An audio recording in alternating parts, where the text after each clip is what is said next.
Beaucoup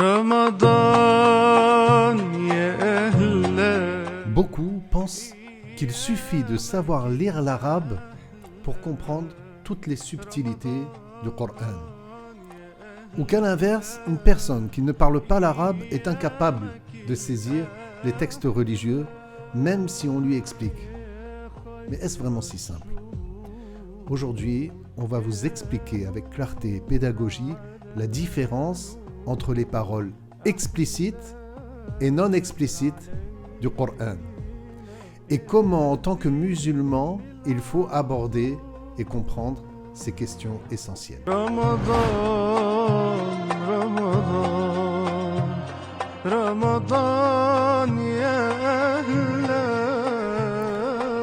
Assalamu alaikum. C'est un plaisir de vous retrouver en compagnie de Hajj Daoud pour une nouvelle émission de Radio Sunnite, la voix de la PBIF. Aujourd'hui, nous allons vous donner l'explication d'un verset du Coran. Sa parole ta'ala wa huwa ma'akum aynama kuntum. Alors, pour bien comprendre ce sujet, il faut savoir que dans le Coran, il y a des versets qu'on appelle al-ayat al-muhkamat, les versets explicites, et des versets qu'on appelle al-ayat al-mutashabihat, les versets non explicites. Un verset qui est explicite n'a qu'un seul sens. On ne lui donne pas d'autre sens que son sens apparent. C'est celui qui vient en premier à l'esprit, parce qu'il n'a pas d'autre signification que le sens apparent. Donc ça, c'est pour les versets explicites. Pour ce qui est des versets non explicites, on a besoin, pour en déterminer la signification, de se référer à ce qui est explicite, tout en étant conforme à la langue arabe. Donc, pour bien comprendre, pour bien insister, tu as dit qu'il y a deux types de versets, et également d'ailleurs deux types de hadiths. Il y a les versets qui sont explicites, et les hadiths qui sont explicites, ceux qui n'ont qu'un seul sens. Et il y a d'autres, par contre, qui ne sont pas explicites, et pour lesquels on se réfère aux paroles explicites, c'est-à-dire pour en comprendre la signification. Mais avant d'aller plus loin, j'aimerais qu'on réponde à une question que certaines personnes pourraient se poser. Parfois, on me rapporte un verset ou une parole prophétique non explicite, et moi, je n'en ai pas appris l'interprétation. Comment agir dans ce cas-là ? Pour nous faciliter les choses, si l'un de nous n'a pas entendu l'explication de tel ou tel verset, ou bien tel ou tel hadith, qui n'est pas explicite, on lui dit la parole de l'imam al-Shafi'i, que Allah l'agrée. Qu'est-ce que l'imam al-Shafi'i a dit ? Amantu bima ja'a anillah ala muradillah. Cela signifie j'ai cru fermement en ce qui est parvenu de la part de Allah, conformément au sens que Allah a voulu. C'est-à-dire que je crois en la véracité du verset et que ce verset a un sens qui est digne de Dieu, même si je n'en connais pas le sens, même si ce sens-là, je l'ignore. C'est-à-dire que je crois en la véracité du verset et que ce verset a un sens qui est digne de Dieu, même si je ne connais pas ce sens, même si je n'ai pas su l'explication du verset, je crois au verset. Je crois au verset, mais je n'assimile pas Allah à ses créatures. Je ne renie pas les attributs de Allah. Donc, je ne nie pas le verset qui est confirmé comme étant de la part de Allah. Mais j'y crois sans assimiler Allah aux créatures. C'est ça le sens de la parole de l'imam al-Shafi'i, que Dieu l'agrée. Et là, tu parles de versets, mais comme on l'a dit, tout comme il y a des versets non explicites, il y a également des hadiths non explicites. Et c'est ainsi que l'imam al-Shafi'i, que Dieu lui fasse miséricorde, a rajouté, il a dit également « Amantu bima ja'a rasulillah ala muradi rasulillah » C'est-à-dire, j'ai cru fermement en ce qui est parvenu du messager de Allah, sallallahu alayhi wa sallam, conformément au sens visé par le messager de Allah. Donc, vous avez noté cette méthode, hein? Là je m'adresse à nos auditeurs. Elle a été établie par notre maître Ash-Shafiri, que Dieu l'agrée. Et je vous rappelle d'ailleurs que le messager de Allah sallallahu alayhi wa sallam a fait l'éloge de l'imam Ash-Shafiri, et ce avant même qu'il ne naisse. En effet, le prophète sallallahu alayhi wa sallam a dit « La tasubbu Quraysha » فَإِنَّ عَالِمَهَا يَمْلَأُ طِبَاقَ الْأَرْضِ عِلْمًا. Ce qui signifie n'insultez pas Quraysh, car certes, leur savant va remplir la terre de science. Les savants ont cherché. Ils ont cherché qui parmi les savants qualifiés pour déduire les jugements à partir des textes religieux, savants qu'on appelle mujtahid, qui parmi eux a acquis, a enseigné une science qui s'est propagée dans le monde. Ils ont trouvé ces quatre-là, Abu Hanifa, Malik, Ash-Shafiri et Ahmed, que Dieu les agrée. Et qui parmi ces quatre fait partie de Quraysh? C'est l'imam Ash-Shafiri. C'est l'imam Ash-Shafiri. Que Allah Ta'ala l'agrée. Amin. Donc, le hadith que tu viens de citer, dans le sens « N'insultez pas Quraysh, car certes, leurs savants », c'est-à-dire que sortira d'eux un homme savant qui remplira la terre de science. Une science qui va se propager qui va se propager à tous les horizons. Cela concerne Muhammad, fils de Idris Ash-Shafi'i. Exactement. Il est né en quelle année? En l'an 150 de l'Hégire. Et il est décédé en l'an 204 de l'Hégire. Que Allah Ta'ala lui fasse miséricorde. Il est décédé en Égypte. Et bien qu'il soit mort à 54 ans seulement, Allah lui a donné la bénédiction pendant sa vie. Pour revenir au verset non explicite, c'est comme par exemple la parole de Allah Ta'ala Ar-Rahmanu ala al-arshi istawa. Le terme istawa, il n'est pas permis de l'expliquer dans ce verset par s'être assis, car la position assise, l'installation, l'établissement, ainsi que le fait d'occuper un espace, ce sont des attributs de qui? Ce sont des attributs des corps. Les attributs des corps qui ont un volume. Allah tabaraka wa ta'ala n'est pas un corps et n'a donc pas de volume. Ce sont des attributs des créatures et Allah n'est pas une créature. Et c'est la même chose pour certains hadiths. Certains hadiths rapportés de notre maître, le prophète Mohammed sallallahu alayhi wa sallam. Certains hadiths, les savants ont dit que leurs termes sont non explicites. Un exemple, sa parole, sallallahu alayhi wa sallam, Inna Allah jamil yuhibbul jamal. Ici, il faut faire attention. Ça ne signifie pas que Allah aurait une forme. Ça ne signifie pas que l'on pourrait qualifier Allah par la beauté de l'aspect. Ça, ce n'est pas digne d'être attribué à Allah. Alors vous allez me dire, mais qu'est-ce que ça signifie alors le terme jamil? Ici, le terme jamil signifie muhsin, c'est-à-dire celui qui accorde beaucoup de bienfaits. Et dans la parole du prophète sallallahu alayhi wa sallam, Inna Allah jamil yuhibbul jamal. Yuhibbul jamal signifie il agrée la bienfaisance. Et là encore, attention, ça ne veut pas dire que Allah agrée toute personne qui a un bel aspect, non. Mais cela signifie qu'il agrée la bienfaisance. L'agrément de Dieu, c'est sa volonté de récompenser dans l'au-delà. Et même, il y a une autre explication de Ahlus Sunnah wal Jama'a pour ce hadith. Ils ont dit « Inna Allah jamil » signifie que Allah a les attributs de perfection. Et la deuxième partie de la phrase, qui est « Yuhibbul jamal », selon cette deuxième explication, cela signifie que Allah agrée l'excellence du comportement et la propreté des habits et du corps. La religion incite à la propreté des habits et du corps. Tous les attributs de Allah indiquent des perfections qui sont dignes de Allah. Même lorsqu'on entend que parmi les noms de Allah, il y a Al-Jabbar, Cela ne signifie pas l'injuste. Comme on pourrait le dire pour un être humain. Oui, pour Allah, cela ne signifie pas l'injuste, parce que l'injustice est impossible au sujet de Allah. Qu'est-ce que ce nom signifie alors?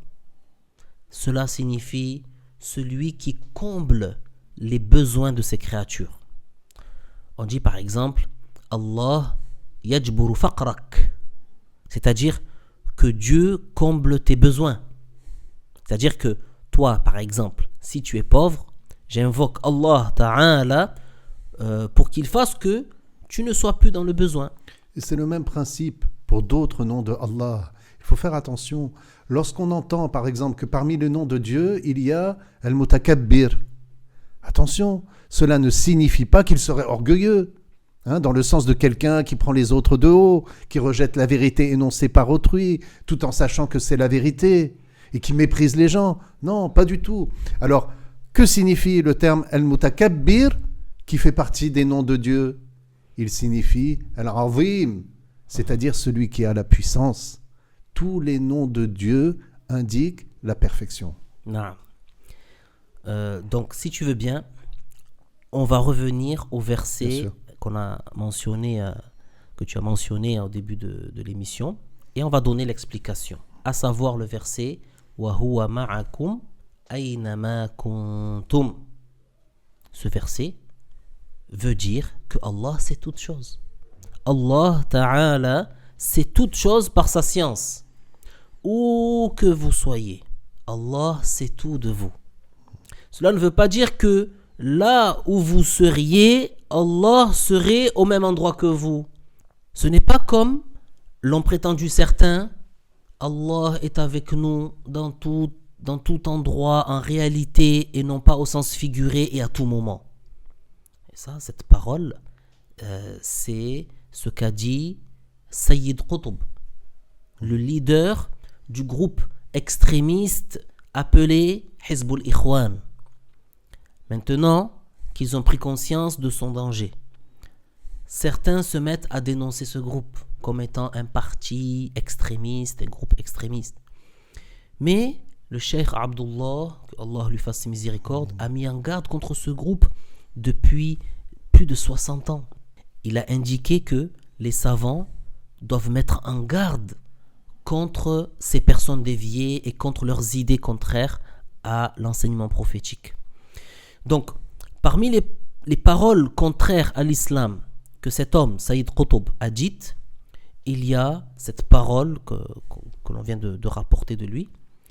Il a prétendu que Allah est avec nous dans tout endroit, en réalité, et non pas au sens figuré, à tout moment. Et juste pour préciser, Hajj, c'est important parce que cette parole, elle figure dans son livre qu'il a appelé Fi Dhilal al-Qur'an, que certains traduisent en français par À l'ombre du Coran. Mais malheureusement, il y a des gens qui placent les livres de cet homme chez eux dans leur bibliothèque. Mais je te laisse reprendre ton argumentaire. Donc, celui qui dit ou qui croit que Allah est avec nous dans tout endroit en réalité, comme l'a prétendu Sayyid Qutb, celui-là n'a pas connu Allah. Cette parole fait sortir de l'islam. Voilà ce qu'ont déclaré les savants authentiques, qui ont tous la croyance que Allah existe sans endroit. Et donc l'explication du verset, on y revient, Wa huwa ma'akum aynama kuntum, où que vous soyez, Dieu sait tout de vous. On l'explique par la science. Et cette explication, c'est ce qu'on dit à Thawri, à Shafi'i, Ahmed, Malik et bien d'autres. Sufyan al-Thawri, que Allah l'agrée, c'est un savant mujtahid. Il y a un savant qualifié pour déduire les jugements à partir des textes religieux. C'est un savant qui faisait partie du salaf. Ash-Shafi'i aussi, c'est un mujtahid, du salaf vertueux. Il y en a des 300 premières années de l'Hégire. Ahmed ibn Hanbal, il fait également partie du salaf vertueux, ainsi que Malik et beaucoup d'autres. Je vais vous citer un verset où Allah Azza wa Jal dit وَأَنَّ اللَّهَ قَدْ أَحَاطَ بِكُلِّ شَيْءٍ عِلْمًا. Ce verset signifie et que Allah sait toutes choses par sa science. Ce verset ne signifie pas que Dieu serait dans un endroit et qu'il engloberait toute chose par lui-même.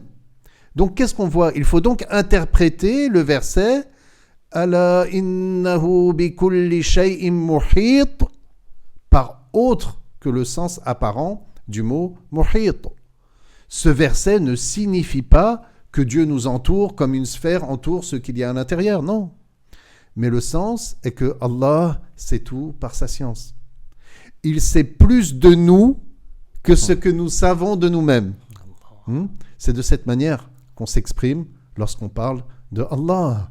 Et même, on peut citer un hadith qui vient expliquer la croyance en Allah tel que l'a enseigné le prophète sallallahu alayhi wa sallam.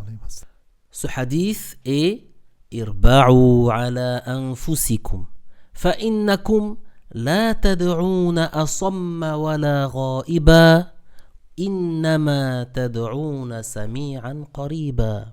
Ce qui signifie ménagez vos forces, car celui que vous invoquez n'est pas sourd et rien ne lui est caché. Certes, celui que vous invoquez entend tout et rien n'échappe à sa science. Dans quel contexte ce hadith a été dit? Il y avait certains compagnons, que Dieu les agrée, qui étaient arrivés dans la vallée de Khaybar. Ils se sont mis à élever la voix en évoquant Allah. Ils faisaient du dhikr à haute voix. Et ils faisaient des invocations. Le prophète sallallahu alayhi wa sallam leur a dit Irba'u ala anfusikum.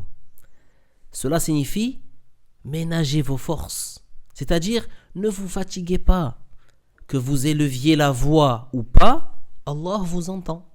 Allah entend les pas de la fourmi noire sur une roche compacte dans une nuit obscure. Rien n'échappe à son ouïe. La suite du hadith.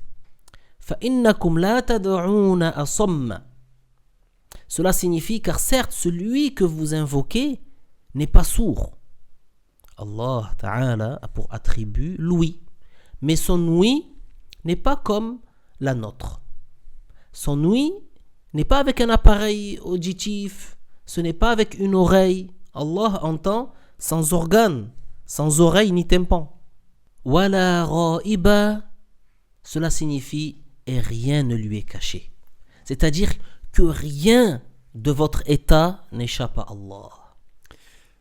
Puisque tu cites ce hadith, j'aimerais ouvrir une parenthèse pour bien expliquer une chose. Attention, ici, dans le hadith, on ne s'exprime pas au sujet de Dieu en utilisant le terme ra'ib, qui est traduit par absent. N'est-ce pas dans le hadith? Wala ra'iba. Donc, on ne s'exprime pas au sujet de Dieu en utilisant le terme ra'ib qui est traduit par absent. Mais attention, cela ne veut pas dire qu'on peut dire de lui qu'il est hadir, qu'on traduirait par présent avec nous. On ne dit pas à propos de Allah qu'il est hadir, ni qu'il est ra'ib. On ne dit pas à propos de Allah qu'il est présent avec nous et on ne dit pas qu'il est absent. Il faut faire attention. Il faut faire attention à une expression que certains ignorants prétendus soufis ont dite. Ils disent que Allah serait présent avec nous. Or, un être qui serait présent, c'est un être localisé dans un endroit. On ne dit pas à propos de Allah qu'il est présent. En arabe, hadir. Et ceci n'est accepté ni selon la langue arabe, ni selon les règles de la religion. On ne dit pas à propos de Allah qu'il est présent, hadir.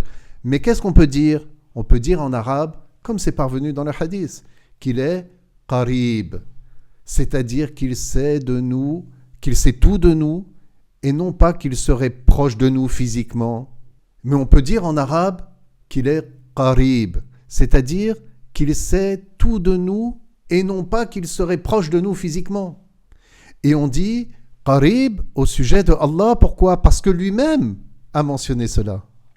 Et le prophète, sallallahu alayhi wa sallam, l'a utilisé au sujet de Allah. Donc le terme qarib, il est accepté. Comme dans la fin du hadith, innama tad'una sami'an qariba. Ce qui signifie, certes, celui que vous invoquez entend tout et rien n'échappe à sa science. Et il exauce les invocations, que tu lèves la voix ou que tu ne la lèves pas. Dieu t'entend. C'est cela, le sens de la parole. Oui, c'est important de préciser cela. Barakallahu fik. Pour en revenir au hadith, c'est aussi à partir de ce hadith que les savants ont dit qu'il est permis de se rassembler pour évoquer le nom de Allah. C'est-à-dire pour faire du dhikr en groupe. À partir de ce hadith, les savants ont déduit le caractère permis de se réunir pour faire du dhikr en groupe a beaucoup de preuves. Parmi elles, il y a le fait que le prophète sallallahu alayhi wa sallam n'a pas renié aux compagnons. Le prophète n'a pas renié aux compagnons le fait de se réunir et de faire du dhikr en assemblée. Mais il leur a juste indiqué de ne pas se fatiguer en élevant la voix, en leur disant « Irba'u ala anfusikum » c'est-à-dire ménagez vos forces. Sinon, si cela avait été interdit, il aurait dit c'est haram d'évoquer en groupe. Est-ce que le prophète sallallahu alayhi wa sallam se tait face à quelque chose qui est interdit? Non. Le prophète alayhi salatu wa sallam ne leur a pas renié. Le fait qu'il accepte, ça c'est une preuve. Tu as tout à fait raison. Il faut bien comprendre que l'approbation du prophète sallallahu alayhi wa sallam est une preuve religieuse. La parole du prophète sallallahu alayhi wa sallam est une preuve religieuse. Ses actes sont une preuve. Et son approbation également est une preuve. C'est comme ça que nous reconnaissons les jugements. Si le prophète sallallahu alayhi wa sallam a dit de faire quelque chose, ou il a fait quelque chose, ou il a approuvé quelque chose, c'est-à-dire que quelqu'un d'autre que lui a fait quelque chose, et le prophète sallallahu alayhi wa sallam ne lui a pas renié ce qu'il a fait, cela indique que cette chose est permise. Masha'Allah, barakallahu fik. On n'a pas vu le temps passer. C'était une discussion très enrichissante, alhamdulillah. J'espère que tous ceux qui nous écoutent auront profité de notre échange. Je vous dis à très bientôt sur notre chaîne. Wassalamu alaikum wa rahmatullahi ta'ala wa barakatuh.